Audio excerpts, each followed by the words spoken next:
हिमाचल प्रदेश सचिवालय सेवाएं कर्मचारी संगठन के नवनिर्वाचित पदाधिकारियों को आज सचिवालय परिसर में शपथ दिलाई गई। इस समारोह में मुख्यमंत्री सुखविंदर सिंह भी मौजूद रहे। मीडिया से बातचीत करते हुए मुख्यमंत्री सुखविंदर सिंह ने कहा कि प्रदेश के सरकारी कर्मचारियों का 12% डीए देय है, लेकिन पिछली भाजपा सरकार के कार्यकाल की देनदारियां भी सरकार पर थोपी गई हैं। पिछली सरकार 75,000 करोड़ का कर्ज छोड़कर गई है। हमने चालू वित्त वर्ष में 4,400 करोड़ का कर्ज लिया है, जबकि हिमाचल के कर्ज लेने की सीमा 6,600 करोड़ की है। मुख्यमंत्री सुखविंदर सिंह सुक्खू ने कहा कि पूर्व सरकार के 5 साल के कार्यकाल में हुए घोटाले अब सामने आ रहे हैं। क्रिप्टोकरेंसी घोटाला, कर्मचारी चयन आयोग भर्ती घोटाला, पुलिस भर्ती घोटाला पूर्व सरकार की देन है। हमारी सरकार पूर्व सरकार के घोटालों की जांच कर रही है और जनता के जो पैसे फंसे हैं उन्हें भी लौटाने का प्रयास कर रही है। सुक्खू ने कहा सरकार वाइल्ड फ्लावर हॉल के मामले पर अपना पक्ष मजबूती के साथ रख रही है, जिसमें हिमाचल के हितों को वरीयता के आधार पर रखा गया है। पोस्ट कोड 817 में न्यायालय का फैसला आ गया है, अब उन बच्चों को अब हम रोजगार देने जा रहे हैं। पंजाब दस्तक के लिए सुरेंद्र राणा की रिपोर्ट। नहीं, सचिवालय के कर्मचारी जो डीए की मांग है वो उनकी जेन्युइन है। सरकारी कर्मचारी जितने भी हिमाचल प्रदेश में हैं उनका डीए 12% हो चुका है, लेकिन पिछली सरकार ने जितनी भी देनदारियां हैं और जितनी भी सरकारी कर्मचारियों की लायबिलिटी है वो हम पर थोपी है। अपने 5 साल में जो अभी 10 महीनों में निकलकर जो मामले आ रहे हैं, जिसमें क्रिप्टो करेंसी का मामला है उस पर कोई गौर नहीं किया गया, जिसमें भर्ती घोटाला जो हमारा सबऑर्डिनेट सिलेक्शन बोर्ड का था उसमें कोई काम नहीं किया गया, पुलिस घोटाले में कोई काम नहीं किया गया। ये सब स्थितियां जो पैदा हुई है ये पिछली सरकार की जो व्यवस्था थी और उनकी जो आंख मूंद करके जो सरकार चलाई उसके कारण हुई। हमारी सरकार बनने के बाद हमने 10 महीने में वाइल्ड फ्लावर का केस जीता, पोस्ट कार्ड 817 का केस जीता, उन बच्चों को हम रोजगार देने जा रहे हैं। और जितने रिजल्ट जो सबऑर्डिनेट सिलेक्शन में जो भ्रष्टाचार हुआ और जिनमें कोई केस नहीं बनता था उनके हमने सब रिजल्ट निकाल दिए। और जो नया चयन योग था, राज्य चयन योग, उसको भी बना दिया गया है। और तकरीबन अब वन विभाग में 2061 भर्तियां शुरू हो गई है, पुलिस में 1200 के करीब भर्तियां शुरू की जा रही है। हमारे पैरामेडिक जो पंप ऑपरेटर्स वगैरह है, पैरा स्टाफ है, उसमें 4500 के करीब भर्तियां की जा रही है। तो हमारी सरकार जो पिछली सरकार की जो घोटाले है उनको भी खोज रही है और जो लोगों के पैसे फंसे उनको भी लोगों तक पहुंचाने का कार्य कर रही है।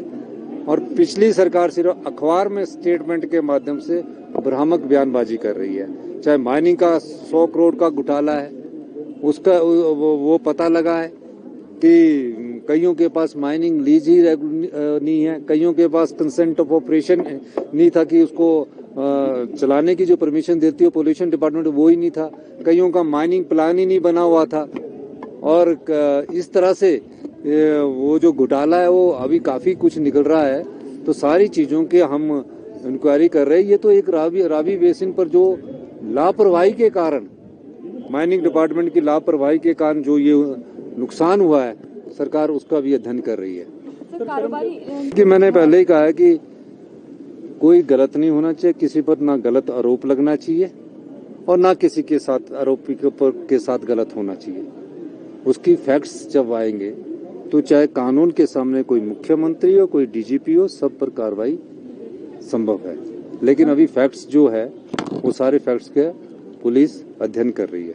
सर, विपक्ष कह रहा है कि 10,300 करोड़ का लोन ले लिया है और अभी तक देखिए 10,300 करोड़ का लोन तो भारत सरकार से दिलाओ ना, हम तो लेने को लिए तैयार बैठे हैं, उनको बोलो। हमारे को तो लिमिट ही उन्होंने 6600 करोड़ की कर दी है। ओल्ड पेंशन के कारण उन्होंने 1780 करोड़ रुपए हमारे रोक दिए जो हमारे लोन में मिलना चाहिए। 10,000 करोड़ रुपया अगर लोन में इस फाइनेंशियल ईयर में हमने कहा है कि 4400 करोड़ रुपया लोन लिया है और हमारी लिमिट ही सिर्फ 6600 करोड़ रुपया है। मतलब हमारी लिमिट ही 6600 करोड़ रुपया, तो 10,000 करोड़ रुपया लोन कहाँ से ले लिया? ये जो हर महीने हम ले रहे हैं तो उसमें 4400 करोड़ रुपया ही अभी तक लोन लिया है। अगर वो 10,000 करोड़ दिलाएंगे तो सरकार उसको लेने के लिए तैयार है। उसमें आप हमारा फाइनेंस मिनिस्टर सीतारमण जी के पास जाइए और हमें दिलाइए। हम तो मांग कर रहे हैं, मैंने तो चिट्ठी भी लिखी है कि दीजिए हमें। सर उत्तराखंड जो हमारे यहाँ ये है कि वो मंडी का और जो हिमाचल के अलावा जो देश के और भी बेचारे वहाँ टनल में फंसे लोग हैं, श्रमिक है, सुपरवाइजर है, उन सब की सकुशल घर वापसी होनी चाहिए। काफ़ी दिनों से फंसे हुए हैं और मुझे लगता है कि भारत सरकार और SJVNL और जो सड़क बनाने वाले हैं वो मेरे ख्याल आज या कल तक उन सब लोगों को सकुशल घर वापसी ला देंगे। सर इसके अलावा जो विक्रम ठाकुर उन्होंने कहा है कि जो 100 करोड़ की बात कही जा रही है, खनन जो माफिया की बात की जा रही है, तो उन्होंने कहा एक तो आरोप साबित किया जा रहा और मानहानि नहीं तो कोई अगर बोल रहा तो उसमें उनको करना चाहिए मानहानि का दावा। प्रदेश के मुख्यमंत्री के तौर पर मैं बोल रहा हूँ कि अगर उसकी रॉयल्टी और कोई देखा जाए और जो जिनको क्रशर चलाने की अनुमति नहीं थी उन्होंने कैसे वहाँ क्रशर चला दिए। पोल्यूशन कंट्रोल बोर्ड से ना कोई अनुमति ली गई, माइनिंग प्लान कोई अप्रूव नहीं था तो उन्होंने कैसे क्रशर चला दिए। ये मैं कोई एक ही सरकार की टाइम से नहीं कह रहा हूँ, मैं कह रहा हूँ कि ये पिछले काफी सालों से चला हुआ है। आप और इस सब चीज की जानकारी तो हमें अभी पता लगी। और जो क्रशर की जिसकी लीज पूरी है उसमें ऑपरेशंस की उसको परमिशन है, उसमें अगर उसकी लीज पूरी है, उसका माइनिंग प्लान अप्रूव है, तो हमने किसी क्रशर को रोका नहीं है। ये क्रशर हमने जो रोके थे इसमें हमको जब रिपोर्ट्स आई कि बड़ी बड़ी पहाड़ियां काट दी गई है और उसकी लीज ही अप्रूव नहीं है, उस आधार पर हमने ये किया था। तो कार्रवाई भी होगी, पेनल्टी? देखिए अभी तो सब लोगों को हमने कहा है कि अपने कागज पत्र पूरे कीजिए और उस कागज पत्र के आधार पर उद्योग मंत्री आपके जो क्रशर है उसको करेंगे। लेकिन हमारी रॉयल्टी जो हिमाचल प्रदेश के राजस्व में आनी चाहिए वो पूरी आएगी। उस संदर्भ में हम कई और माइनिंग डिपार्टमेंट में व्यवस्था परिवर्तन करने में लगे हैं। पहले 7 रुपए मीट्रिक टन वो रोड़ी जो थी उसको क्रश किया जाता था, अब हमने पिछले कल ही फैसला किया भी 5 रुपए मीट्रिक टन किया है, तो उससे भी हमारा रेवेन्यू काफी बढ़ेगा। और मेरा ये मानना है कि हमें जो माइनिंग से रेवेन्यू है वो 400-500 करोड़ रुपया साल का आना चाहिए। इसको 1-2 साल लगेंगे सिस्टम को सेट होने पर आएगा जरूर। देखिए 5 डेज वीक का भी मैंने आपको अपने भाषण में बता दिया। विचार करेंगे सारी चीजों को। कर्मचारी परिवार के सदस्य है, इसी सचिवालय से वो योजनाएं निकालते, इसी सचिवालय से समाज के कल्याण की योजनाएं निकलती हैं, सबका सहयोग लेकर और आपके लोगों के बारे में भी हमारी सरकार सोच रही है। सब प्रकार से हम इस पर आगे बढ़ेंगे। धन्यवाद।